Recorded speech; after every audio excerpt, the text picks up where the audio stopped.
Hi പ്രിയമുള്ളവരെ, കേരളത്തെ സംബന്ധിച്ചിടത്തോളം കേരളത്തിൽ എന്ന് മാത്രമല്ല ഇന്ത്യയുടെ മിക്ക സംസ്ഥാനങ്ങളിലും ചൂട് ക്രമാതീതമായി വർദ്ധിക്കുകയാണ്.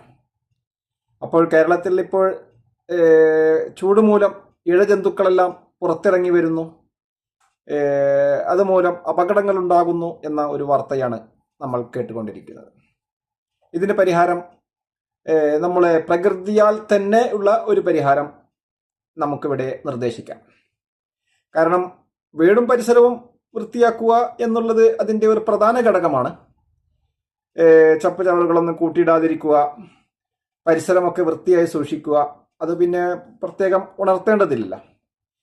ഈ വീടും പരിസരവും ഒക്കെ വൃത്തിയായി വൃത്തിയാക്കിയതിനു ശേഷം നമ്മുടെ ആയുർവേദ കടകളിൽ നിങ്ങൾക്ക് എല്ലാവർക്കും ഇത് ഒരു പുതിയ അറിവൊന്നുമല്ല, പുതിയ കണ്ടുപിടുത്തവുമല്ല. പാരമ്പര്യമായി കേരളത്തിൽ ചെയ്തു വരുന്ന ഒരു സമ്പ്രദായമാണ്. അറിയാത്തവർക്കായി അത് ഇവിടെ പങ്കുവെക്കുന്നു എന്ന് മാത്രം. നമ്മുടെ സാധാരണ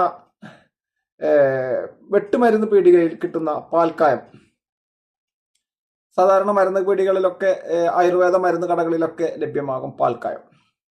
ഈ പാൽക്കായം കുതിർത്തിയതിനു ശേഷം അത് സ്പ്രേ ചെയ്യുക. വീടിന് പരിസരത്ത് ഇഴജന്തുക്കൾ വരാൻ സാധ്യതയുള്ള സ്ഥലങ്ങളിലെല്ലാം അത് സ്പ്രേ ചെയ്ത് കഴിഞ്ഞാൽ അതിൻ്റെ മണം ഇവർക്ക് അനുകൂലമല്ല.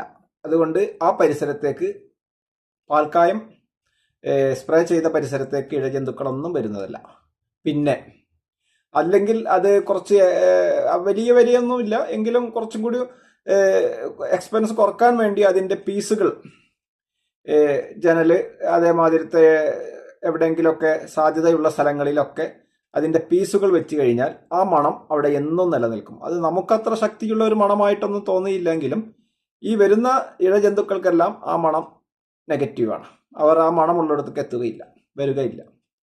അപ്പോൾ ഈ പാൽക്കായം വളരെ സിമ്പിളായ ഒരു, കേരളത്തിൽ ആദ്യകാലം മുതലേ ഇഴജന്തുക്കളുടെ ശല്യമുള്ളിടത്തൊക്കെ ചെയ്തു വരുന്ന ഒരു സമ്പ്രദായമാണ്. അത് കുതിർത്തിയിട്ട് അത് വെള്ളം രൂപത്തിലാക്കി അത് സ്പ്രേ ചെയ്യുക.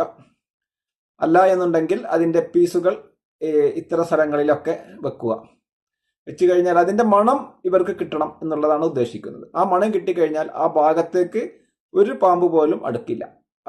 ഇത് ഒരു പുതിയ കണ്ടുപിടുത്തം ഒന്നുമല്ല, കേരളത്തിൽ പാരമ്പര്യമായി ചെയ്തു വരുന്ന ഒരു സമ്പ്രദായമാണ്. പാൽക്കായം ലഭ്യമാകുന്നത് ആയുർവേദ കടകളിലൊക്കെ ഈ പാൽക്കായം ലഭ്യമാകും. ഇത് അറിയാത്തവർക്ക് ഒരു അറിവായിരിക്കട്ടെ, ഇത് ഒന്ന് പരീക്ഷിച്ച് നോക്കും.